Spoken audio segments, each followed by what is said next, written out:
ان الحمد للہ نحمده ونستعینه ونستغفره ونعوذ باللہ من شرور انفسنا ومن سیئات اعمالنا من يهده اللہ فلا مضل له ومن يضلل فلا هادی له واشهد ان لا الہ الا اللہ وحدہ لا شریک له واشهد ان محمدا عبدہ ورسولہ اما بعد فإن خير الحديث كتاب الله وخير الهدي هدي محمد صلى الله عليه وآله وسلم وشر الأمور محدثاتها وكل محدثة بدعة وكل بدعة ضلالة وكل ضلالة في النار.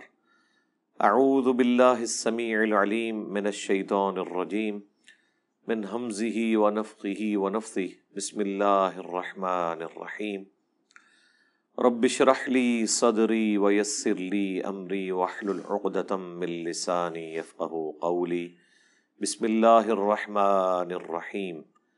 ان اللہ وملائکتہ یصلون علی النبی یا ایہا الذین آمنوا صلوا علیہ وسلموا تسلیما.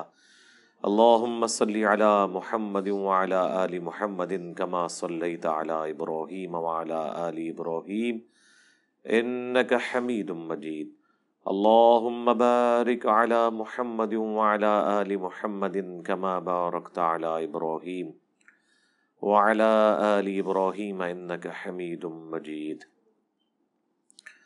اللہم ربنا آتنا فی الدنیا حسنہ وفی الآخرة حسنة وقنا عذاب النار. ربنا آتنا من لدنك رحمة وهيئ لنا من أمرنا رشدا. لا إله إلا أنت سبحانك إني كنت من الظالمين. حسبنا الله ونعم الوكيل. يا حي يا قيوم برحمتك أستغيث ولا حول ولا قوة إلا بالله العلي العظيم. آمين. الحمدللہ آج 28 اگست 2022 کو سنڈے کے دن قرآن کلاس نمبر 127 کی انشاءاللہ تعالی اسٹوڈیو ریکارڈنگ ہونے جا رہی ہے. آیت نمبر 182 سورۃ الاعراف کی، اس سے سٹارٹ لیں گے. اب یہ سورۃ الاعراف کنکلوڈ ہونے جا رہی ہے، آخری مراحل میں ہے. بڑی جاندار انداز کے اندر گفتگو ہوتی ہے جب صورتیں کنکلوڈ ہو رہی ہوتی ہیں، بڑے اگریسو انداز کے اندر. پچھلی دفعہ بھی ہم نے صرف 3 آیات کے اوپر پورا اپنا درس قرآن کیا تھا. آج انشاءاللہ تعالی آیت نمبر 182 سے آنورڈ سٹارٹ لیں گے. اعوذ باللہ من الشیطان الرجیم. بسم اللہ الرحمن الرحیم. والذین کذبوا بآیاتنا، وہ لوگ جنہوں نے ہماری آیات کو جھٹلایا. سنستدرجہم من حیث لا یعلمون، تو آہستہ آہستہ بتدریج ہم انہیں وہاں لے جائیں گے جس کا انہیں علم بھی نہیں ہوگا. وَأُمْلِي لَهُمْ إِنَّ كَيْدِي مَتِينٌ، اور میں مہلت دیتا ہوں انہیں، بے شک میری خفیہ تدبیر بہت پختہ ہے. اس کے اندر دھمکی چھپی ہوئی ہے، جس کو ہم پنجابی میں بھی کہتے ہیں کہ تھیندے تھیندے بندہ تھین جاتا ہے. تو اللہ تعالیٰ فرما رہا ہے جو میں ڈھیل دیتا ہوں نا اپنے مخالفین کو کہ نبیوں کے مقابلے پہ اپنی چالیں ویسے ہی چلتی رہیں اور وہ اہل ایمان کو اس طریقے سے اذیت کا نشانہ بناتے رہیں اور بظاہر اس وقت ان کے اوپر کوئی عذاب نازل نہ ہو، ان کی زندگی خوشحالی کی گزر رہی ہو، تو یہ میری طرف سے ڈھیل ہوتی ہے اور آہستہ آہستہ میں ان کو ڈھیل دیتا دیتا وہاں تک لے آتا ہوں جہاں سے پوائنٹ آف نو ریٹرن ہے.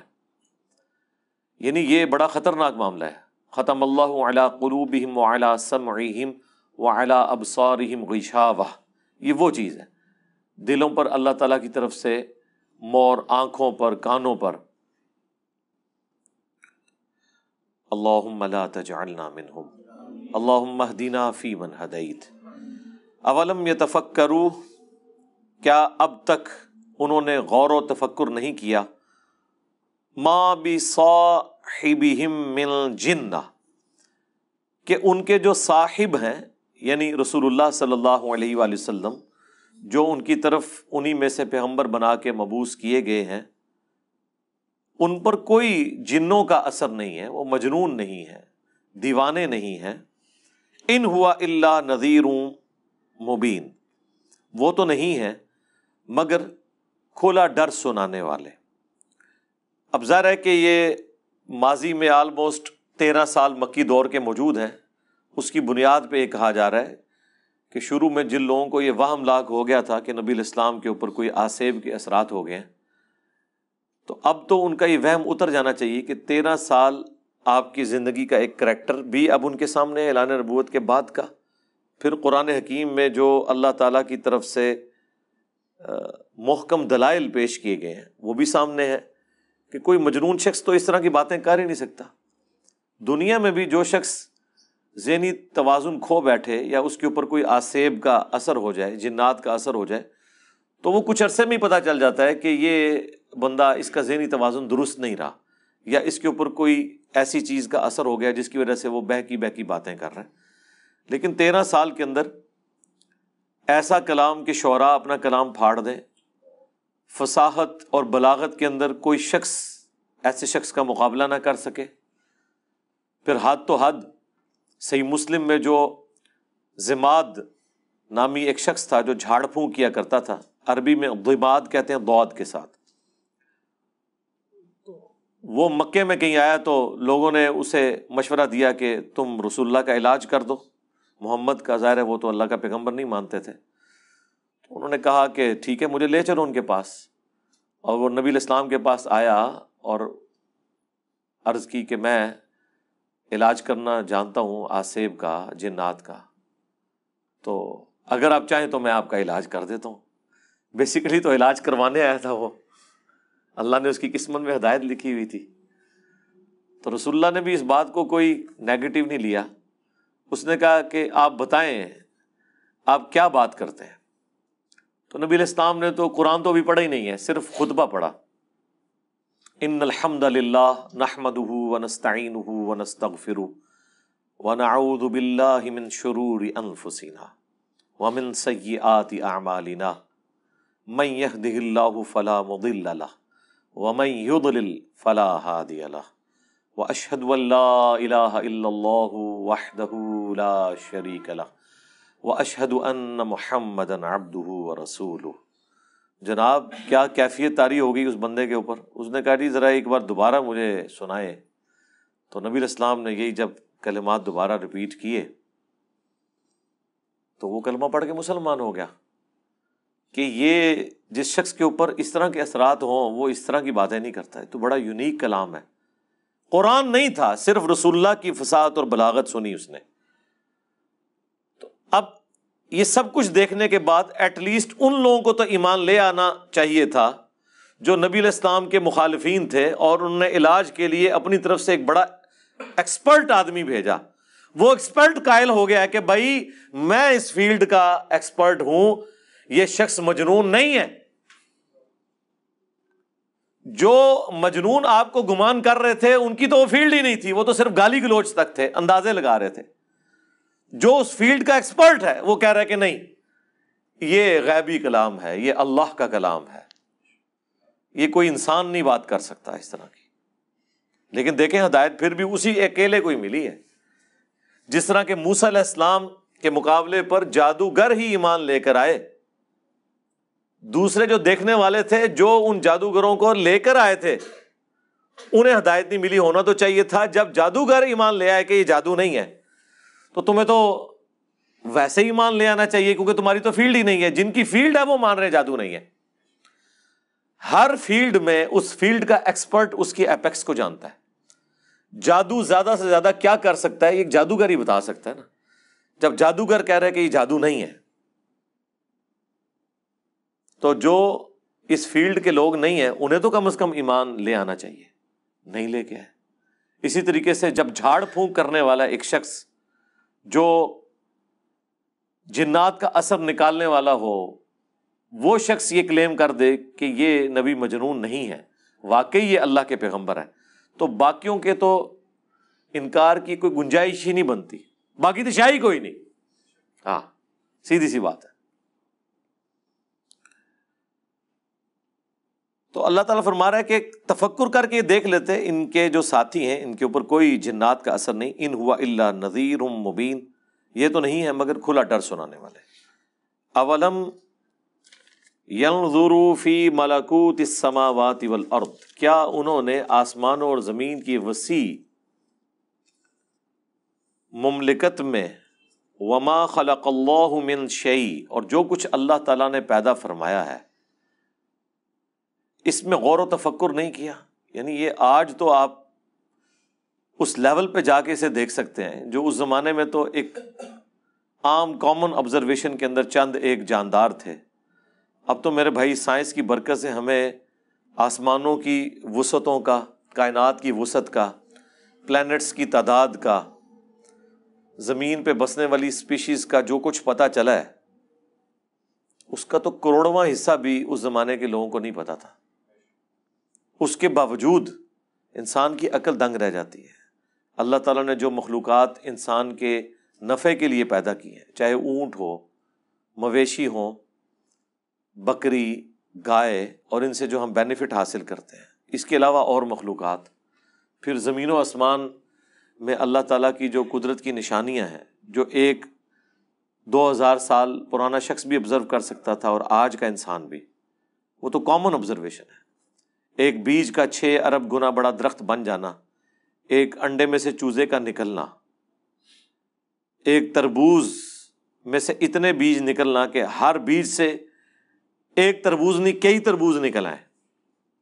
اور یہ وہ کامن آبزرویشن ہے جو اس زمانے کا انسان بھی کرتا تھا، آج کا انسان بھی. یہ تمام کی تمام چیزیں اللہ تعالیٰ کے ایک ہونے پر گواہ نہیں ہے، کریٹر کے اوپر گواہ نہیں ہے. یہی وہ چیز ہے فرام کریشن ٹو کریٹر، کائنات سے خالق کائنات تک کا سفر. وَأَنْ عَسَىٰ أَن يَكُونَ قَدِ اقْتَرَبَ أَجَلُهُمْ، اور اس میں کہ شاید نزدیک آ گئی ہو ان کی مقررہ مدت. اس پہ بھی غور کریں. اور وہی ہوا ہے کہ بس مکے کی ہجرت کی دیر تھی، مدینے میں غزوہ بدر جب ہوا ہے 2 ہجری کے اندر، تو اللہ تعالیٰ کی طرف سے وہ عذاب کا جو ایک دھمکی والا سلسلہ تھا مکی قرآن میں، اس کی ایگزیکیوشن شروع ہوگی. فَبِأَيِّ حَدِيثٍ بَعْدَهُ يُؤْمِنُونَ، تو اس کے بعد یہ کس اور حدیث کے اوپر ایمان لے کر آئیں گے. حدیث کا لغوی معنی ہے بات، یہاں حدیث سے مراد ہے قرآن، یعنی قرآن سے بہتر بات، اچھی بات کون سی ہو سکتی ہے جس کے اوپر یہ لوگ ایمان لے کر آئیں. مَن يُضْلِلِ اللَّهُ فَلَا هَادِيَ لَهُ، جسے اللہ گمراہ کر دے اسے کوئی ہدایت نہیں دے سکتا. وَيَذَرُهُمْ فِي طُغْيَانِهِمْ يَعْمَهُونَ، اور پھر اللہ تعالیٰ رہنے دیتا ہے ایسے لوگوں کو کہ وہ اپنی گمراہی میں بھٹکتے رہتے ہیں. لیکن یہ یاد رکھیے گا، یہ انیشلی گمراہی کی مور نہیں لگتی ہے. جب انسان بار بار ڈینائل کرتا ہے، سچائی کا انکار کرتا ہے، پھر اللہ تعالیٰ کی ڈیوائن مور لگ جاتی ہے. پہلے دن یہ کام نہیں ہوتا. تو اللہ تعالیٰ ماتا جب ہم فیصلہ کر لینے کہ اب اسے ہم نے ہدایت نہیں دینی، پھر اسے کوئی ہدایت دے ہی نہیں سکتا. پھر اللہ تعالیٰ انہیں ان کی گمراہی میں بھٹکنے دیتا ہے. یعنی گمراہی میں تو اضافہ ہوتا ہے، ہدایت کی طرف کوئی معاملہ نہیں ہوتا. ربنا لا تزغ قلوبنا بعد اذ ہدیتنا وہب لنا من لدنک رحمہ انک انت الوہاب. آمین. یسألونک عن الساعۃ ایان مرساها، اے نبی یہ تم سے پوچھتے ہیں کہ قیامت کا دن کب آئے گا، وہ ساعت، وہ گھڑی کب آئے گی. قل انما علمها عند ربی، اے نبی تم فرما دو کہ اس کا علم تو میرے رب کے پاس ہے. یعنی مجھے نہیں پتا کہ قیامت کب آئے گی، اس کا علم میرے رب کے ساتھ خاص ہے. لا یجلیها لوقتها الا هو، اور قیامت کو اس کے وقت پر ظاہر نہیں کرے گا مگر وہی. اب یہ بالکل واضح ہے کہ قیامت کب آنی ہے یہ پیغمبر کو بھی نہیں بتایا گیا. قیامت کی نشانیاں بتائی گئی ہیں. اور جو بخاری مسلم میں حدیث ہے، حدیث جبرائیل، جو حضرت جبرائیل علیہ السلام انسانی شکل میں حاضر ہوئے اور جب قیامت کے بارے میں سوال کیا تو نبی علیہ السلام نے کیا فرمایا تھا کہ جو شخص سوال پوچھ رہا ہے جس شخص سے سوال پوچھا جا رہا ہے وہ اس سے زیادہ نہیں جانتا. تو پھر انہوں نے کیا کہا, یا رسول اللہ قیامت کی نشانیاں بتا دیں. تو نبی علیہ السلام نے نشانیاں بتائیں. ثقلت فی السماوات والارض, یہ بہت بھاری حادثہ ہے جو آسمانوں اور زمین پر ہونے والا ہے, یعنی قیامت کا دن. اس سے بڑا تو کوئی حادثہ نہیں ہو سکتا نا. ہم تو حادثہ کہتے ہیں ایک ایکسیڈنٹ کو, کسی دھماکے ہو جانے کو, ایک روٹین سے ہٹ کے ہو جانے والی چیز حادثہ ہے. تو کائنات کا سب سے بڑا جو حادثہ ہے وہ یہ ہے کہ پوری کائنات کی موت ہو جائے گی, اور وہ قیامت کا دن ہے. لا تأتیکم الا بغتہ, وہ تم پر نہیں آئے گی مگر اچانک. ایک تو وہ قیامت ہے جو ہر انسان پہ آنی ہے, جو بخاری مسلم میں حدیث ہے, جو مر گیا اس کی قیامت قائم ہوگی. ایک بڑی قیامت ہے جو پوری کائنات کے اوپر آنی ہے, وہ بھی اچانک ہی آئے گی. وہ صحیح مسلم میں حدیث ہے کہ ایک خوشبودار ہوا چلے گی, جتنے اہل ایمان ہیں ان کی روح قبض ہو جائے گی اور دنیا میں صرف کافر رہ جائیں گے. پھر وہ خوب نافرمانیاں کریں گے. پھر اچانک ایک دن اپنے اپنے کاموں میں لوگ لگے ہوں گے, اور اللہ تعالیٰ کی طرف سے حضرت اسرافیل علیہ السلام کو حکم ہو جائے گا کہ سور پھونک دے, بس اب فیصلہ ہو جائے گا. اللہم حاسبنا حسابا یسیرا, آمین. یسألونک کأنک حفی عنہا, اے نبی یہ آپ سے یوں سوال کر رہے ہیں جس طرح کہ آپ اس معاملے میں خوب تحقیق کر چکے ہیں. جب آپ کو ہم نے علم نہیں دیا گیا, آپ کو نہیں ہم نے بتایا, تو اب جو آپ کے مخالفین آپ سے بار بار یہ بات پوچھ رہے ہیں تو آپ بتا دیں کہ میرا کام تو صرف ڈر سنانا ہے, مجھے نہیں پتا قیامت کب قائم ہونی ہے. قل انما علمها عند اللہ, اے نبی تم فرما دو اس کا علم صرف اللہ کے پاس ہے.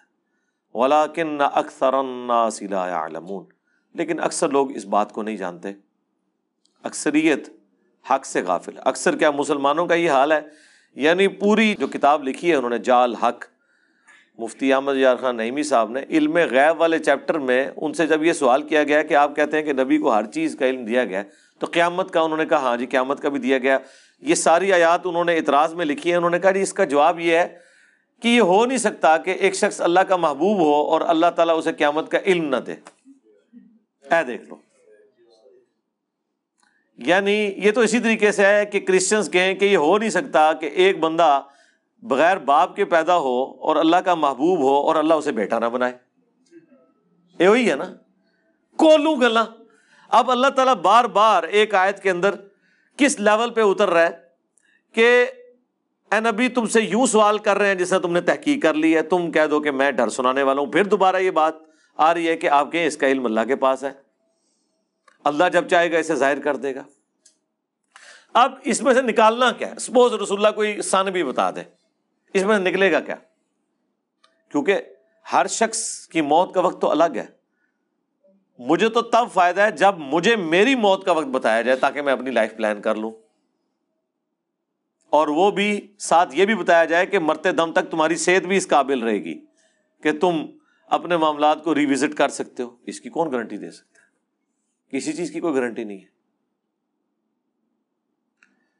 اب سورۃ الاعراف کی آیت نمبر 188 آ رہی ہے, جو میں نے کہا تھا کہ انتہائی گستاخانہ آیت ہے. یہ ہمارے سب کانٹیننٹ کے جو اسکول آف تھاٹ کے اندر, ایک خاص مکتب فکر کے اندر, وہ اس آیت کے ترجمے کو ہی گستاخی سمجھتے ہیں. مفہوم تو آپ بیان کرنے چھوڑ دیں, صرف احمد ظاہر بریلوی صاحب نے جو اس کا ترجمہ کیا ہے نا وہ اسی کو بیان کرتے ہیں.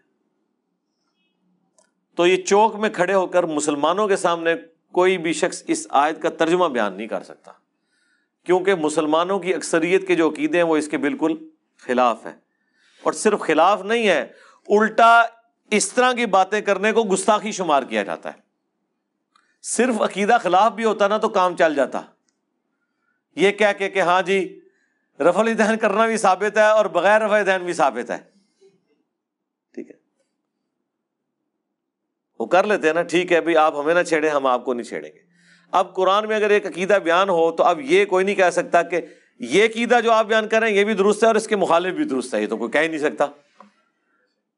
تو اس کی وجہ سے پھر ان کو غصہ آتا ہے جو اس طرح کی آیات بیان کرتے ہیں. وہ کہتے ہیں آیتاں پڑھ دیں جی.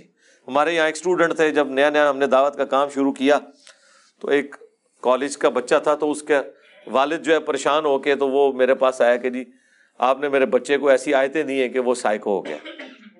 آیتیں ہی دی ہوئی تھی کہ بھئی تیرے فرقے کے جو عقائد و نظریات ہیں وہ قرآن کے خلاف ہیں، تو میں نے قرآن کی آیات دیں اور کہا بھئی آپ اعلیٰ حضرت کا ترجمہ پڑھ لو. اعلیٰ حضرت سے میں نے تو نہیں گن پوائنٹ پہ اس کا ترجمہ کروایا، آپ اس کا پڑھ لو. سورہ الاعراف کی آیت نمبر 188، قُلْ لَا أَمْلِكُ لِنَفْسِي نَفْعًا وَلَا ضَرًّا، اے نبی تم فرماؤ میں تو اپنی جان کے حق میں بھی کسی نفع اور نقصان کا مالک نہیں ہوں. یعنی میں اپنے آپ کو بھی خود نفع نہیں پہنچا سکتا. اب یہاں ہوتا تو اللہ تعالیٰ کو یہ مشورہ دیتے کہ آپ بریکٹ میں لکھیں مگر اللہ کے اذن سے. عطائی اور ذاتی کے فرق کے ساتھ، مستقل بالذات اور غیر مستقل بالذات کے فرق کے ساتھ، محدود اور غیر محدود کے فرق کے ساتھ، یہ ساری کہانیاں. قُلْ لَا أَمْلِكُ لِنَفْسِي نَفْعًا وَلَا ضَرًّا إِلَّا مَا شَاءَ اللَّهُ، ہاں مگر جو اللہ چاہے. میں مالک نہیں ہوں، مالک کون ہے؟ اللہ. وہ میرے لیے جو چیز نفع من چاہے گا وہ نفع بخش ہوگی، جو میرے لیے وہ نقصان مقرر کر دے گا، جو مجھے تکلیف اس نے دینی ہے وہ وہی دے گا، میں وہ تکلیف ٹال نہیں سکتا. اچھا آپ حیران ہوں گے کہ بعض لوگ اس کے ترجمے میں بھی گڑبڑ کرتے ہیں.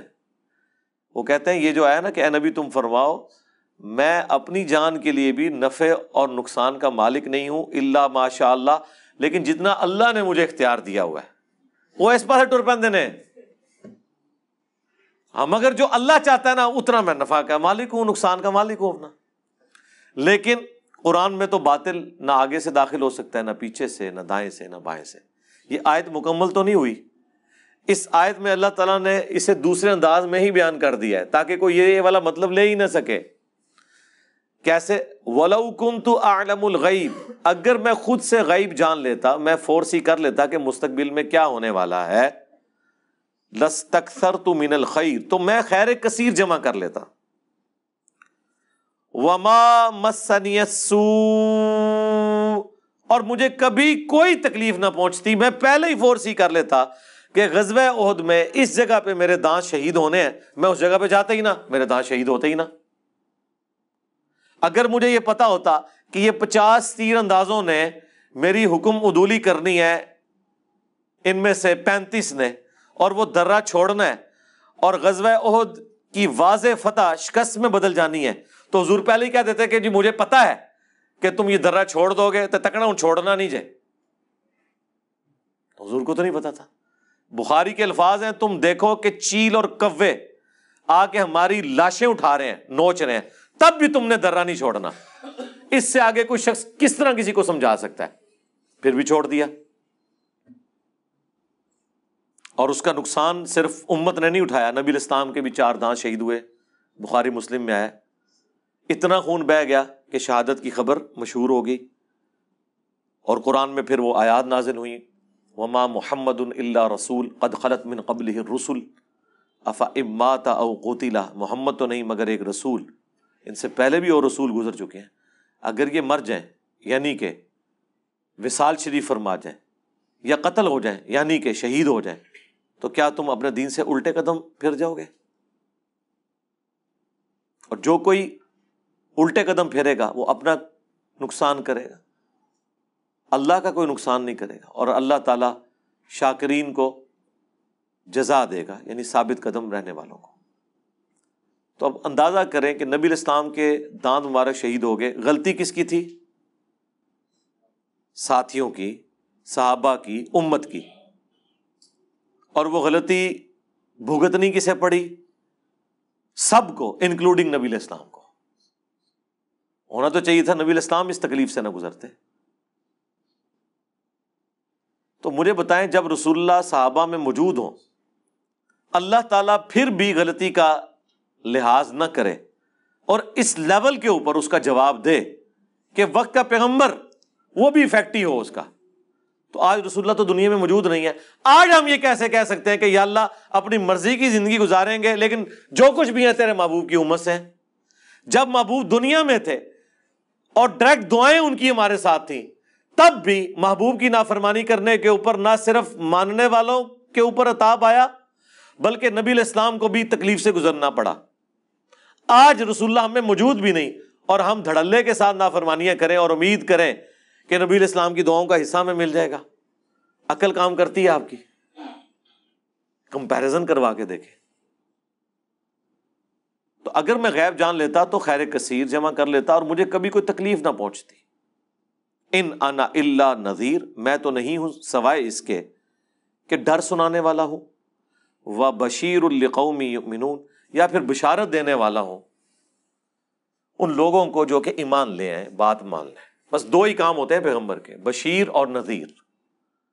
جو مان لیں انہیں بشارت آخرت کی، جنتوں کی، اور جو نہیں ماننے والے انہیں آخرت کا ڈر سنانا۔ جو بغاوت پہ اترے ہوئے ہیں انہیں ڈر سنانا، اور پھر جو ایمان لے آئے انہیں بشارت دینا، یا ایمان والے جو بغاوت پہ اترے ہوئے ہیں انہیں ڈر سنانا، اور پھر توبہ کرنے کی ترغیب دلانے کے لیے آخرت کی نعمتوں کی خوشخبریاں سنانا کہ یوں کر لو گے تو تمہارے ساتھ یہ ہو جائے گا۔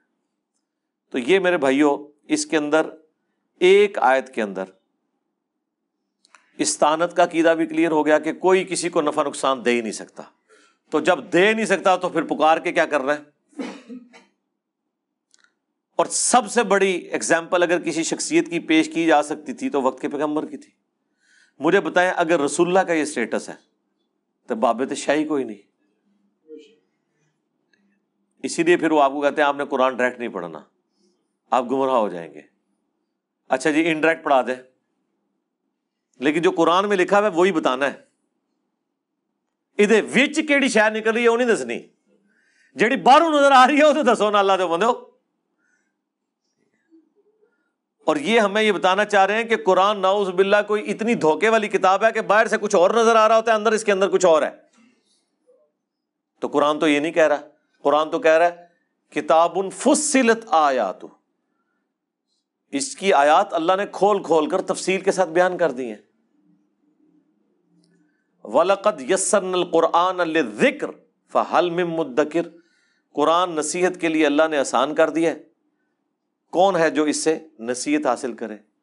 اچھا جنہوں نے قرآن کی دعوت آپ تک پہنچانی تھی انہوں نے بجائے خود نصیحت حاصل کرنے کے یا آپ کو نصیحت کی بات کرتے، آپ قرآن پڑھنا شروع کرے تو کہتے تو انہوں کے پتہ کیڑی آیت منسوخ ہے تو کیڑی ناسخ ہے، اے رہ گئے ٹوٹل۔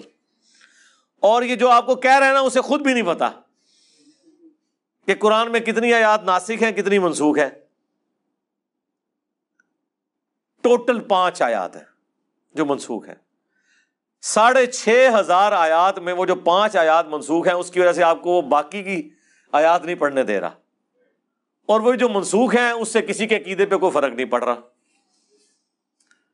پہلے اللہ تعالیٰ نے زانی کے لیے سزا دی تھی، ایسی عورت کو گھر میں قید کر دیا جائے، بعد میں زانی کی سزا نازل ہو گئی۔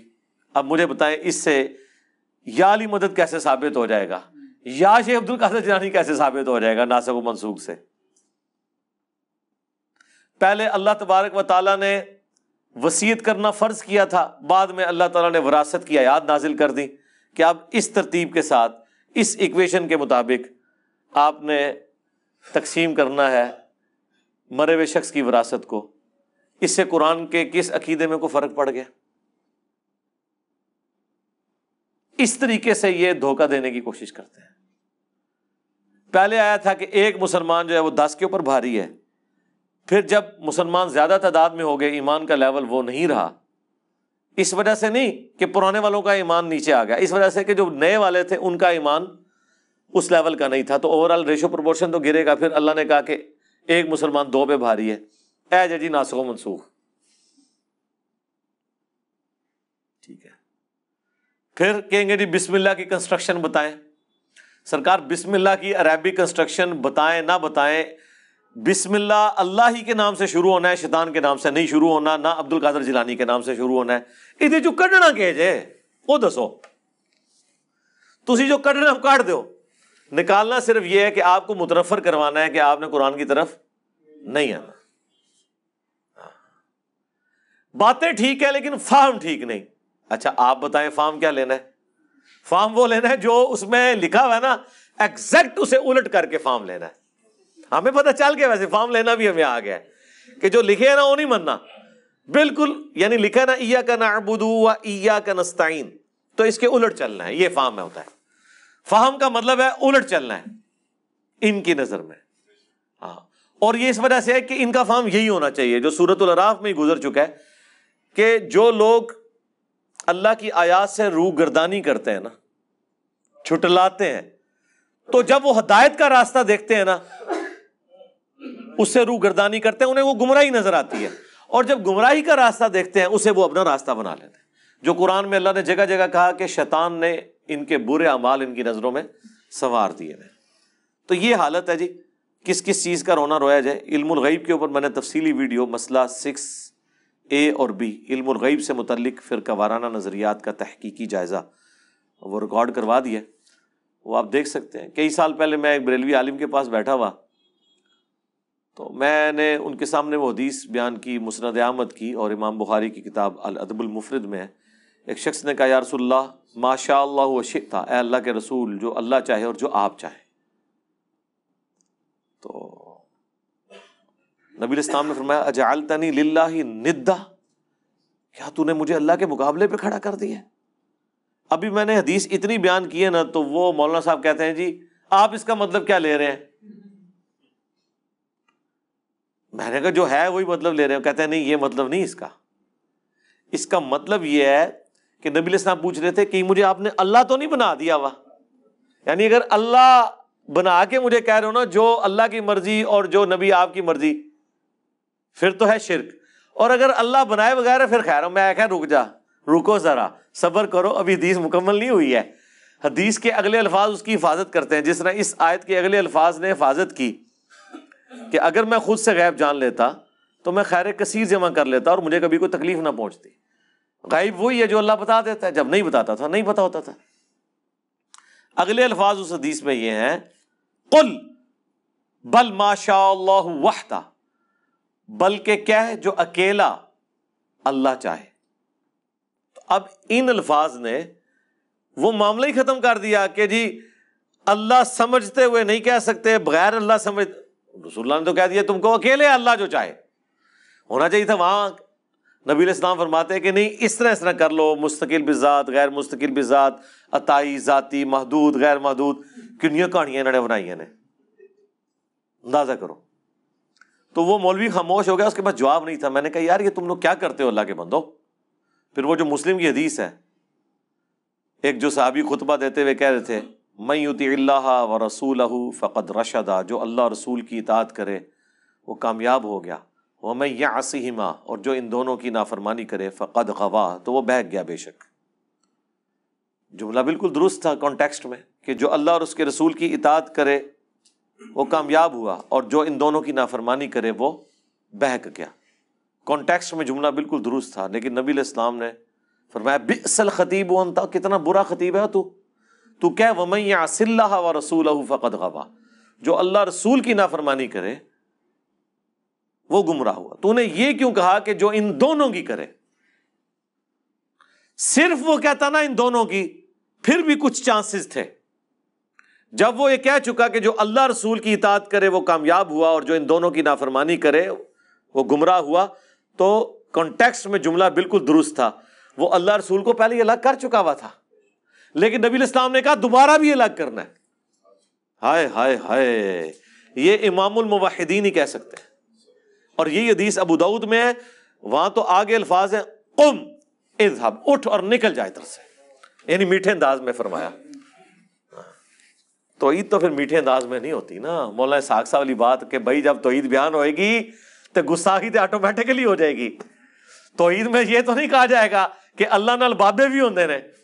توحید میں تو ہوتے ہی ہے کہ اللہ ہے اور کوئی چیز نہیں ہے، تو گستاخی تو آٹومیٹکلی ہو جاتی ہے.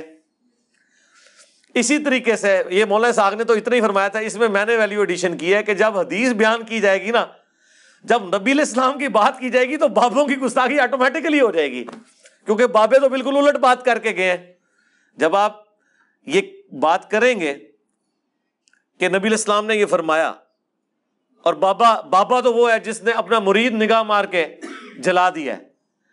اور بخاری مسلم میں ہے کہ انس ابن مالک کہتے ہیں 10 سال حضور کو وضو کروایا, کبھی حضور نے مجھے ڈانٹا نہیں ہے, کبھی یہ نہیں کہا کہ یہ کیوں کیا اور یہ کیوں نہیں کیا. تو آٹومیٹیکلی عبد القادر جیلانی کی گستاخی تو ہوگی کہ بھائی بابا تو مرید ایک لوٹے کی ٹوٹی ٹیڑھی ہونے کے اوپر جلا دیا, اور نبی علیہ السلام تو اس طرح کے تھے. تو آٹومیٹیکلی جب سیرت النبی بیان ہوتی ہے تو بابے فارغ ہو جاتے ہیں. یہ نیچرل چیز ہے. اس لیے ہم نے عرض کیا کہ نبی کے جیسا ہے ہی کوئی نہیں, بابے تھے شاہ ہی کوئی نہیں. یہ نیچرل چیز ہے. قرآن میں ایک آیت ہے, نبی علیہ السلام پہ اعتراض کرتے ہوئے کافر کہتے ہیں اللہ نے ان کا اعتراض نقل کیا ہے کہ ایک ایسا شخص ہے اس نے اتنے خداؤں کا ایک ہی خدا کر دیا. یہ اعتراض پیش کیا جا رہا ہے کہ اتنے ہمارے خدا تھے, لات منات عزا, یہ کہہ رہے نہیں ایک ہے. ہمارے کیس میں یہ اعتراض ایسے بن گیا کہ کیا ہوا کہ اتنے بابے ختم کر کے ایک ہی بندے کی بات کر رہا ہے جس کی قبر مدینے میں صلی اللہ علیہ وآلہ وسلم. ٹھیک ہے, تو بیماری وہی ہے, مختلف شکل میں نظر آتی ہے آپ کو. اس آیت پہ تو خیر اور بھی بولا جا سکتا تھا, یہ متقاضی تھی کہ میں اس کے اوپر تفصیلی گفتگو کرتا. هو الذی خلقکم من نفس واحدہ, وہی اللہ ہے, وہی خدا ہے جس نے تمہیں ایک جان سے پیدا کیا. وجعل منہا زوجہا, اور اسی میں سے اس کا جوڑا سیدہ حوا کو پیدا کیا. لیسکن الیہا, تاکہ تم اس سے اطمینان سکون حاصل کرو. یہ یعنی اللہ تعالیٰ نے میاں بیوی کا جو ریلیشن شپ ہے یہ ایسا غیر معمولی رشتہ رکھا ہے کہ خونی رشتہ نہیں ہوتا, اس کے باوجود اللہ تعالیٰ پیار محبت ڈال دیتا ہے, ایک دوسرے کا سکون کا ذریعہ بن جاتا ہے. فلما تغشاہا, اور جب مت ڈھانپ لیتا ہے اسے. دیکھیں کتنے کنٹرول الفاظ کے اندر ایک چیز کو بیان کیا جا رہا ہے. یہ ہے اسلام کا سیکس ڈسپلن. حملت حملا خفیفا, تو وہ عورت اس کی وجہ سے پریگننٹ ہو جاتی ہے اور شروع میں وہ حمل ہلکا ہوتا ہے. فمرت بھی, اور وہ پھر اس کے ساتھ چلتی پھرتی ہے. لیکن جب وہ پریگنینسی میچور ہوتی ہے, فلما اثقلت, جب وہ بوجھل ہو جاتی ہے, یعنی جب وہ ڈلیوری کا وقت قریب آتا ہے تو پھر کیا ہوتا ہے, دعوا اللہ ربہما, تو وہ دونوں میاں بیوی اپنے رب کے حضور دعا کرتے ہیں, لئن آتیتنا, اگر تو نے ہمیں عطا کی یعنی اولاد, صالحن, بالکل ستھری تندرست, لنکونن من الشاکرین, تو ہم ضرور تیرا شکر ادا کریں گے. لیکن ہوتا کیا ہے, فلما آتاہما, جب اللہ تعالیٰ ان دونوں کو عطا کر دیتا ہے صالحہ تندرست اولاد, جعلا لہ شرکاء فیما آتاہما, تو وہ اس اولاد کے اندر اللہ کے مقابلے پر اور ہستیوں کو شریک کرنا شروع کر دیتے ہیں جو کہ اللہ نے عطا کی ہوئی چیز ہے. ایک تو ہے نا, کوئی شخص کہتا ہے کہ فلاں شخص کی دعا لگ گئی مجھے, یہ تو ٹھیک ہے, دعا کا تو مطلب یہ ہے کہ اس نے بھی اللہ سے مانگا ہے, اللہ سے لے کے نہیں دیا. نہ نہ نہ نہ نہ, یہ نہیں ہو سکتا. وہ سورہ شورا میں اللہ نے فرمایا جسے چاہتا ہوں بیٹے دیتا ہوں, جسے چاہتا ہوں بیٹیاں دیتا ہوں, جسے چاہتا ہوں دونوں دیتا ہوں, اور جسے چاہتا ہوں بے اولاد رکھتا ہوں. نبی علیہ السلام کی بھی سوائے سیدہ خدیجہ کے ساری بیویاں بے اولاد ہیں. ایک ماریہ قبطیہ سے ابراہیم پیدا ہوئے, باقی تو کسی عورت کی کوئی اولاد نہیں ہوئی ہے. تو کیا عورت کو اولاد کی خواہش نہیں ہوتی ہے؟ لیکن نہیں, سیدہ عائشہ کی تو کوئی اولاد ہونی چاہیے تھی نا لاجیکلی, کہ جنہوں نے رسول اللہ کے بعد 47 سال اس حجرے میں اکیلے زندگی گزارنی ہے, اس حجرے کے اندر جہاں ان کی یادیں ہیں اپنے خاوند کے ساتھ, اور جو وقت کا پیغمبر بھی ہے, وہ 47 سال کئی صدیاں ہیں جو حضرت عائشہ نے گزاری ہیں. آپ سوچ نہیں سکتے اس جدائی کو, اس غم کو. تو ایک بڑھاپے کا سہارا مل جاتا, وہ اللہ کی مرضی ہے بھائی, کون کس کو. وہ کہتے ہیں جی لوح محفوظ پہ دیکھا عبد القادر جیلانی نے تو اس کی قسمت میں کوئی اولاد نہیں تھی, اپنے کھاتے میں سے 7 بیٹے دے دیے. ہاں, اب مجھے بتائیں, آپ تو اس بات کو رو رہے ہیں کہ یہ غیر اللہ کو اللہ کے ساتھ شریک ٹھہرا رہے ہیں. نہ نہ سرکار, گل ود گئی ہے, یہ تو اللہ کے اوپر لے گئے ہوئے ہیں. شریک تو تب ٹھہراتے ہیں نا جب کہتے ہیں کہ یہ بھی دیتے ہیں اور وہ بھی دیتے ہیں. وہ کہتے ہیں اللہ نے تو اس میں کوئی حصہ نہیں رکھا ہوا تھا, انہوں نے وہ حصہ لے کے دے دیا خود سے. اس کے بعد بھی انسان یہ کہ میں مسلمان ہوں اور میں لا الہ الا اللہ کا ماننے والا ہوں اور میں نماز میں پڑھتا ہوں ایاک نعبد و ایاک نستعین, تو پھر تو یہ گورے کی عدالت میں مقدمہ پیش ہونا چاہیے تاکہ پہلی تاریخ میں یہ مقدمہ فارغ ہو جائے. پاکستان میں تو تاریخیں پڑھتی رہیں گی نا, وہ کہے گا بھائی فارغ. میں تو کہتا ہوں جس نے قرآن و سنت کے دلائل کی روشنی میں اپنے ایمان کا سرٹیفکیٹ لینا ہے نا تو کافروں سے لے کہ یہ ہمارا سلیبس ہے. اب آپ ذرا بتائیں کون کون اس کے مطابق چل رہا ہے؟ آپ کا کیا خیال ہے کہ قرآن پڑھنے کے بعد پہلے صفحے میں ہی عاشقان رسول تے سارے فارغ ہو گئے پاکستان دے, ہاں, جو انہوں نے عقیدہ کلیم کیا ہوا ہے نبی الاسلام کے بارے میں.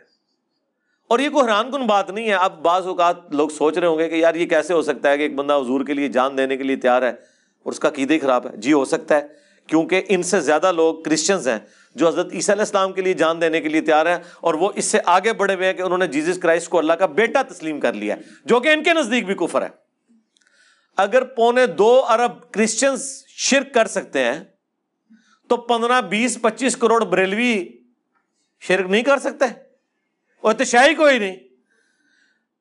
یعنی کیتھولک اور پروٹیسٹنٹ ملا کے 2.25 ارب عیسائی کیا کلیم کر رہے ہیں؟ یا حضرت عیسیٰ کو اللہ کا بیٹا کہہ رہے ہیں. کرسچنز جو ہیں کیتھولک اور جو پروٹیسٹنٹ ہیں وہ کیا کہہ رہے ہیں؟ وہ اللہ ہے. تو حضرت عیسیٰ علیہ السلام کی محبت میں ہی کر رہے ہیں نا. اس پہ میری ایک ویڈیو دیکھ لیں. مجھے تم سے شرک کا خدشہ نہیں, مجھے تم سے شرک کا خوف نہیں, جو انہوں نے آؤٹ آف کانٹیکسٹ چیزیں پیش کی ہیں. تو اللہ تعالیٰ ماتا ہے اولاد ہم دیتے ہیں, یہ شریک کر دیتے ہیں. فتعالی اللہ عما یشرکون, تو اللہ کی ذات بہت بلند ہے اس شرک سے جو یہ کر رہے ہیں. کسی کو یہ ٹینشن نہ ہو جائے کہ اتنا توحید کے اوپر جو اللہ تعالیٰ زور دے رہا ہے تو کوئی اللہ تعالیٰ کی کوئی چیز ٹیک پہ لگی ہوئی ہے. نہیں جی, اللہ کو کوئی فرق نہیں پڑتا. جو جتنا مرضی شرک کرے اللہ کو آلودہ نہیں کر سکتا. اللہ کی شان بہت بلند ہے. سبحان ربک رب العزت عما یصفون وسلام علی المرسلین والحمد للہ رب العالمین.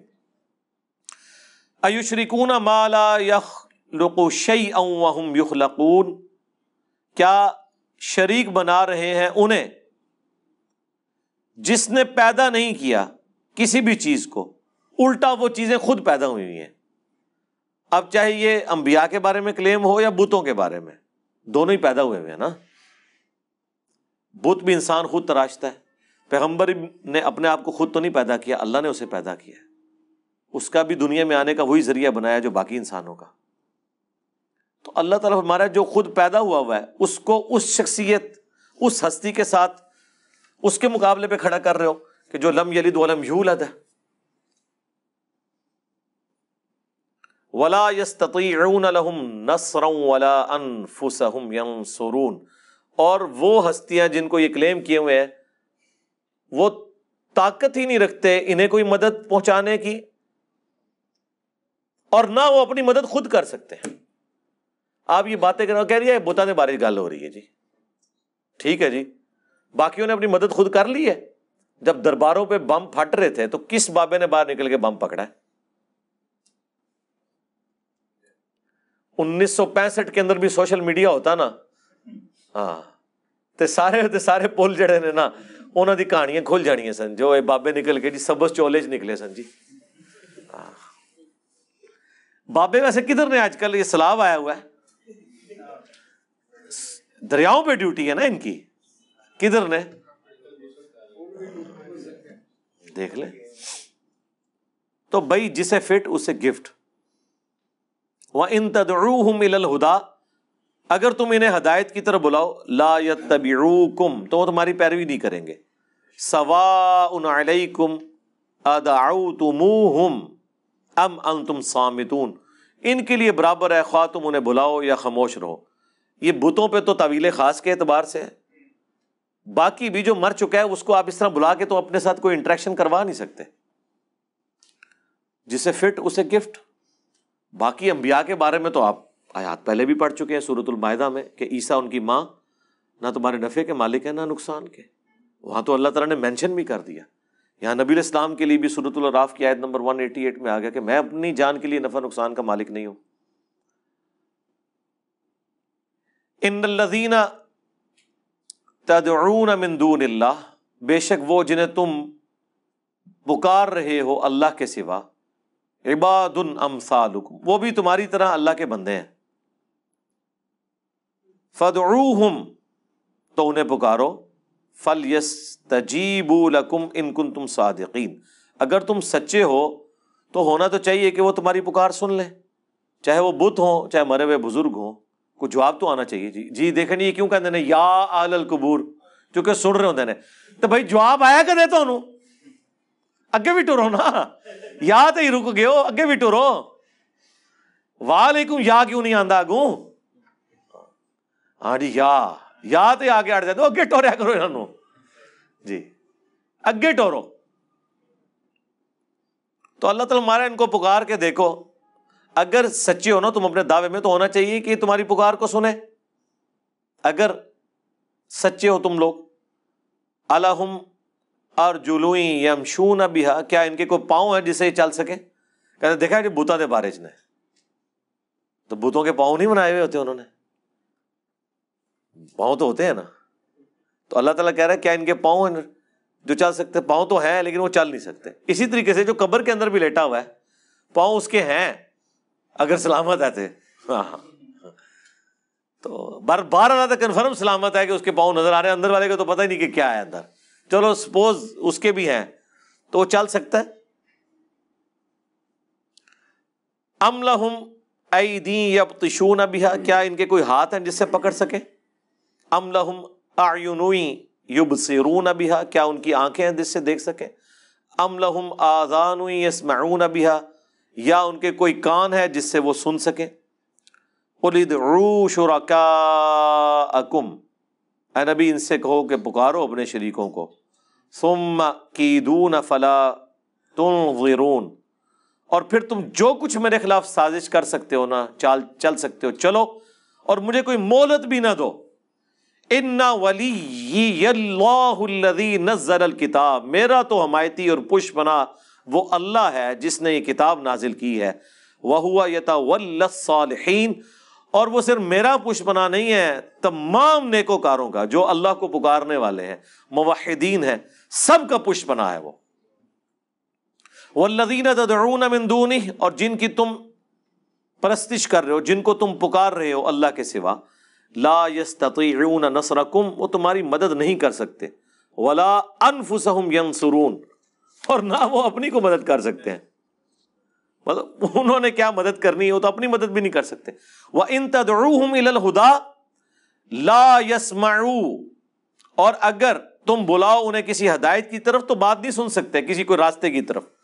وَتَرَاهُمْ يَنظُرُونَ إِلَيْكَ وَهُمْ لَا يُبْصِرُونَ، تمہیں لگ تو رہا ہوگا وہ تمہاری طرف دیکھ رہے ہیں لیکن انہیں کچھ نظر نہیں آ رہا. وہ بت ہوں یا بزرگان دین کی مبارک لاشیں باہر رکھی ہوئی ہوں جن کو آپ کہتے ہیں لگتا ہے ستے نے ہوں نہیں ستے نے. جناب جدوں وہ صحیح ستے ہوندے سن اور زندہ ہوندے سن اس وقت بھی نہیں کوئی سن سکتا. یعنی کسی بزرگ کے آپ سرانے کھڑے ہو کے کہیں کہ بابے تے شاہی کوئی نہیں، تو آپ کیا سمجھتے ہیں وہ اٹھ جائے گا؟ زیادہ اونچا نہ کہ یہ اٹھ جائے گا. مطلب عام سے ویسے کہو کہ تسی تے شاہی کوئی نہیں، کوئی بھی نہیں سن سکتا. تو مرنے کے بعد کیسے وہ سن لے گا؟ زندہ باہر جو پڑا ہوا ہے وہ نہیں سن سکتا. خذ العفو وامر بالعرف، تو اے نبی اب دیکھیں کیا زبردست انداز ہے. خذ العفو وامر بالعرف واعرض عن الجاہلین، قبول کیجئے ان خطا کاروں کی معذرت اور حکم دیں انہیں نیک کاموں کا اور ان سے اعراض کیجئے. یعنی عفو درگزر کی روش، یہ مکی قرآن ہے نا، اس میں تو یہی ہے کہ بھئی آپ نے ان کو ڈھیل دینی ہے، ابھی موقع آئے گا قتال کا مدینے میں. وَإِمَّا يَنزَغَنَّكَ مِنَ الشَّيْطَانِ نَزْغٌ، اور جب کبھی آپ کو کوئی شیطان کی طرف سے خیال آئے، کوئی وسوسہ آئے، فَاسْتَعِذْ بِاللَّهِ، تو اللہ سے پناہ مانگنی ہے. إِنَّهُ سَمِيعٌ عَلِيمٌ، بے شک وہ سننے والا علم والا ہے. اسی پہ وہ پھر وظیفہ ہے نا ابو داؤد کا اور ترمذی میں، اعوذ باللہ السمیع العلیم، یہی سمیع العلیم. من الشیطان الرجیم من ہمزہ ونفخہ ونفثہ.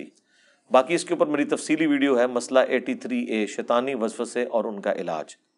جب کبھی بھی ایسا معاملہ ہو، اعوذ باللہ من الشیطان الرجیم، لا حول ولا قوۃ الا باللہ، فوراً اللہ کی طرف رجوع لائیں.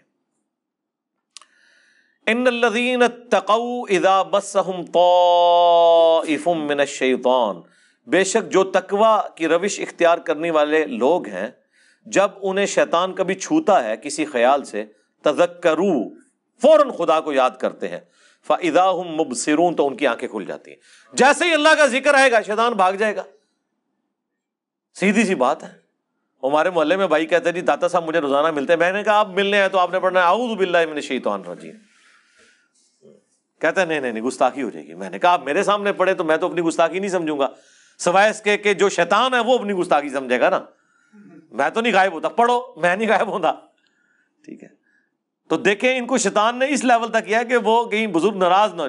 وہ کون سا بزرگ ہے جو لا حول ولا قوت الا باللہ کے وظیفے سے ناراض ہو جائے، جو بخاری مسلم میں ہے کہ جنت کے خزانوں میں سے ایک خزانہ صحابہ کو حضور نے گفٹ کیا ہے، اور ایک بندہ کہ جی میں بزرگ کے سامنے لا حول ولا قوت الا باللہ پڑھوں گا، ناراض ہو جائیں گے.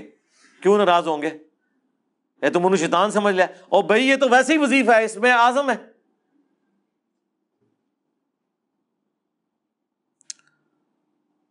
وَإِخْوَانُهُمْ يَمُدُّونَهُمْ فِي الْغَيِّ، اور شیطانوں کے بھائی جو ہے نا وہ کھینچ کر لے کے جاتے ہیں ان شیاطین کو گمراہی کی طرف. ثُمَّ لَا يُقْصِرُونَ، پھر کوئی کسر نہیں چھوڑتے. اے پنجابی میں آیا کہ کوئی کسر نہیں رہنے دیتی، یہ عربی جو ہے. پھر کوئی کوتاہی نہیں کرتے، پھر پہنچا کے آتے ہیں وہ شیاطین وہاں پہ ان کو. ظاہر ہے جب آپ خدا سے روگردانی کریں گے، جو سورہ الزخرف میں ہے کہ جو رحمان کے ذکر سے روگردانی اختیار کرتا ہے اللہ تعالیٰ اس پہ شیطان مسلط کر دیتا ہے جو اس کا ساتھی بن جاتا ہے. وَإِذَا لَمْ تَأْتِهِمْ بِآيَةٍ، اور اے محبوب جب آپ ان کے پاس کوئی معجزہ نہیں لے کے آتے نا، ان کا منہ مانگا، بِآيَةٍ قَالُوا لَوْ لَجْتَبَيْتَهَا، تو کہتے ہیں کہ تم خود سے کوئی آیت بنا کے کیوں نہیں لے آتے. اس کا ایک معنی یہ بھی ہے کہ جب کچھ عرصہ قرآن نازل نہیں ہوتا تو یہ کہتے ہیں آپ خود سے ہی کو بنا لیتے. اتنا عرصہ ہوا ہے بھائی تمہارے پاس کوئی فرشتہ نہیں آیا، میں نے مذاق بنایا ہوا تھا. قُلْ إِنَّمَا أَتَّبِعُ مَا يُوحَى إِلَيَّ مِن رَبِّي، اے نبی تم فرماؤ میں تو نہیں سوائے اس کے کہ خود اتباع کرنے والا ہوں اس کا جو میرا رب میری طرف وحی کرتا ہے. هَذَا بَصَائِرُ مِن رَبِّكُمْ، یہ ہے روشن دلائل، آنکھیں کھولنے والے تمہارے رب کی طرف سے. وَهُدًى وَرَحْمَةٌ لِقَوْمٍ یؤمنون، ہدایت اور رحمت اس قوم کے لیے جو بات کو ماننا چاہے. یعنی نبی علیہ السلام کو بھی کہا جا رہا ہے کہ آپ کا کام صرف پہنچا دینا ہے، یہ آپ کا مذاق بھی اڑائیں گے، آپ کا کام ہے دعوت دیں، جس نے ہدایت قبول کرنی ہے وہ کر لے گا. اب ایک اور مشہور آیت آ رہی ہے جس کے اوپر میرا پورا لیکچر بھی ہے، نیو فاتحہ خلف الامام کے نام سے آپ دیکھ لیں. وَإِذَا قُرِئَ الْقُرْآنُ فَاسْتَمِعُوا لَهُ، اور جب کبھی قرآن کی تلاوت کی جائے تو غور سے اسے سنا کرو. وَأَنصِتُوا، اور خاموش ہو جایا کرو. لَعَلَّكُمْ تُرْحَمُونَ، تاکہ تم پر رحم کیا جائے. اب یہ آیت ایک پورا مقدمہ رکھتی ہے، وہ میں نے بیان کر دیا ہے. صحیح مسلم میں حدیث ہے، امام اس لیے بنایا جاتا ہے کہ تم اس کی پیروی کرو. جب وہ اللہ اکبر کہے تم اللہ اکبر کہو، جب وہ قرات شروع کرے تم خاموش ہو جاؤ، جب وہ وَلَضَّالِّينَ کہے تو تم آمین کہو. یعنی یہاں پھر قرات سے مراد ہے سورۃ الفاتحہ. تو جہری نمازوں میں امام کی قرات آپ نے سننی ہے. اس کے بعد وہ رکوع میں جانے سے پہلے سکتہ کرے گا جس میں آپ فاتحہ پڑھیں گے.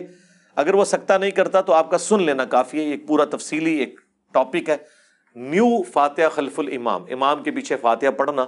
اس میں اہل حدیث ایک ایکسٹریم پہ ہیں، حنفی دوسری ایکسٹریم پہ. میں نے درمیان کا موقف اسی آیت کے کانٹیکسٹ میں بیان کیا تھا.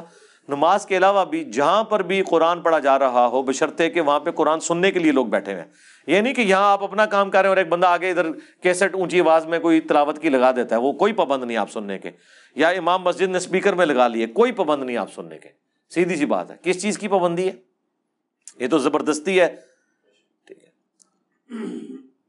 تو قرآن جب پڑھا جائے اسے غور سے سنا کرو، خاموشی اختیار کیا کرو. قرآن کا پروٹوکول ہے تاکہ تم پر اللہ رحم کرے. وَاذْكُرْ رَبَّكَ فِي نَفْسِكَ، اور اپنے رب کو اپنے دل میں عاجزی کے ساتھ، تَضَرُّعًا وَخِيفَةً وَدُونَ الْجَهْرِ مِنَ الْقَوْلِ، نفس کے اندر عاجزی کے ساتھ، ڈرتے ڈرتے، زبان سے بھی اونچی آواز سے بھی اور بغیر آواز کے بھی، دونوں حالتوں میں، یعنی ذکر خفی بھی اور ذکر جہری بھی۔ وہ اللہ نے دیکھ لیں جہرن نمازیں کون کون سی رکھ دی ہیں، مغرب عشاء اور فجر، اور ظہر اثر کو سرن رکھا ہے، اور عشاء میں بھی آخری 2 رکھتے ہیں سرن ہے، مغرب کی آخری رکعت سرن۔ ٹوٹل 17 رکھتے ہیں فرض نماز کی، ان میں سے 6 جہری ہیں، باقی 11 جو ہیں وہ سرن ہے۔ یعنی یہ پسندیدہ ہے کہ آپ نے آہستہ آواز میں ذکر کرنا ہے، اس میں بھی زبان کا ذکر افضل ہے۔ سنن ابن ماجہ میں حدیث ہے، صحیح بخاری میں یہ تعلیقاً امام بخاری بھی لے کے آئے کہ میں اپنے بندے کے ساتھ ہوتا ہوں جب وہ میرا ذکر کرتا ہے اور میرے ذکر کی وجہ سے اس کے ہونٹ ہل رہے ہوتے ہیں۔ یعنی زبان سے ذکر کرنا اللہ تعالیٰ کو پسند ہے، لیکن بہت اونچی آواز سے نہیں، جو بخاری مسلم میں ایک سفر کے دوران صحابہ بلند آواز سے اونچی آواز سے کہہ رہے تھے اللہ اکبر سبحان اللہ، حضور نے فرمایا تم کسی غائب کو اور بہرے کو نہیں سنا رہے، آہستہ آواز میں ذکر کرو اور میں تمہیں جنت کے خزانوں میں سے ایک خزانہ دیتا ہوں، لا حول ولا قوت الا باللہ، نہیں ہے طاقت گناہوں سے بچنے کی اور نہ ہمت ہے نیکیاں کرنے کی مگر اس کی توفیق سے۔ ذکر خفی، دل کا ذکر، بلکہ اس سے بھی آسان، کرنٹ شاہ، تو میری ویڈیو کھل جائے گی، اس میں نے تفصیلی گفتگو کی ہے اس حوالے سے، میں ادھر اس تفصیل میں نہیں جا رہا۔ من القول بالغدو والآصال، ذکر کرو صبح اور شام کے وقت، ولا تکم من الغافلین، اور دیکھنا غافلوں میں شمار نہ ہونا۔ سب سے بڑا ذکر تو ہے قرآن، انا نحن نزلنا الذکر وانا لہ لحافظون۔ اس کے بعد پریکٹیکلی جو ذکر ہے وہ نماز۔ بخاری مسلم میں حدیث ہے کہ نبی علیہ السلام نے فرمایا جو شخص سویا رہ جائے یا بھول جائے، جیسے ہی اسے یاد آئے نماز پڑھ لے، اور پھر آپ نے آیت تلاوت کی وَأَقِمِ الصَّلَاةَ لِذِكْرِ، میری یاد کے لیے نماز کو قائم رکھنا۔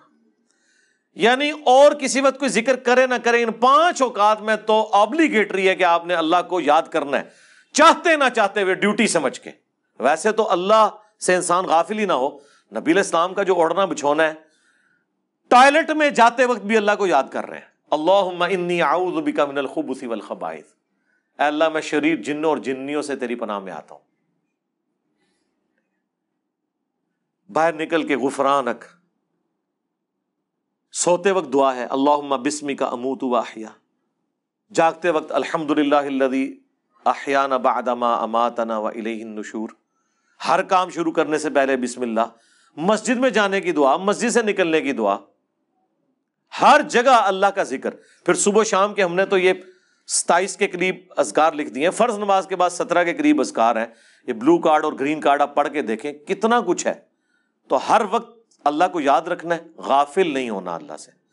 اور اللہ فرما رہا ہے کہ تم غافل ہو جاؤ تو ہو جاؤ، اللہ کی ایک مخلوق ایسی ہے، ان الذین عند ربک، بے شک وہ جو اللہ کے پاس ہیں فرشتے، لا یستکبرون عن عبادتی، وہ کوئی تکبر، کوئی سستی اور کاہلی، کوئی اکڑ بازی نہیں کرتے ہیں کہ وہ کبھی غفلت اختیار کر لیں اللہ کا ذکر کرنے سے، اس کی عبادت سے روگردانی کر لیں، وَيُسَبِّحُونَهُ، اور وہ اس کی پاکی بیان کرتے رہتے ہیں، وَلَهُ يَسْجُدُونَ، اور اسی کو سجدہ کرتے ہیں۔ اللہ اکبر۔ یہ ٹو باؤ ڈاؤن بھی کر لینا کافی ہے، مسئلہ نمبر 119 میرا سجدہ تلاوت کے اوپر آپ دیکھ لیں۔ اور تسبیح کیا کرتے ہیں، وہ بخاری مسلم میں حدیث ہے کہ فرشتوں کی تسبیح کیا ہے، سبحان اللہ وبحمدہ سبحان اللہ العظیم۔ تو اللہ تعالیٰ ہمارا ہے کہ فرشتے تو غافل نہیں ہوتے، وہ تو کریں گے۔ یہ بھی ہمارا وہم نکالنے کے لیے، ورنہ اللہ کو تو فرشتوں کی بھی عبادت کی حاجت نہیں ہے۔ عبادت کرنے میں فرشتوں ہی کا نفع ہے اور ہمارا عبادت کرنے میں ہمارا ہی نفع ہے۔ ٹھیک ہے جی۔ تو یہاں پہ ماشاء اللہ تعالیٰ ہماری یہ سورۃ الاعراف، یہ آپ سمجھیں ایک بہت بڑا ایک مائل سٹون تھا۔ یہ 2 صورتیں جو ہیں نا، سورۃ الانعام اور سورۃ الاعراف، یہ کمال کی صورتیں ہیں جوڑے کی شکل میں۔ الحمدللہ ہمارا یہاں پر مکی قرآن کا بڑے والا پورشن الحمدللہ کمپلیٹ ہوا ہے۔ اب انشاءاللہ ہم مدنی جنت میں داخل ہوں گے انشاءاللہ۔ سورۃ الانفال سے انشاءاللہ اگلی کلاس سٹارٹ کریں گے۔ اللہ تعالیٰ سے دعا ہے جو حق بات کہی اللہ تعالیٰ ہمارے دلوں میں راسخ فرمائے، اگر جذبات میں میرے منہ سے کوئی بات غلط نکل گئی تو اللہ تعالیٰ ہمارے دلوں سے محو کر دے۔ ہمیں معاف بھی فرما دے، ہمیں کتاب و سنت کی تعلیمات پر عمل کر کے دوسرے بھائیوں تک پہنچانے کی توفیق عطا فرمائے۔ سبحانک اللہم و بحمدک، اشہد ان لا الہ الا انت، استغفرک و اتوب الیک، وما علینا الا البلاغ المبین۔ جزاکم اللہ خیرا۔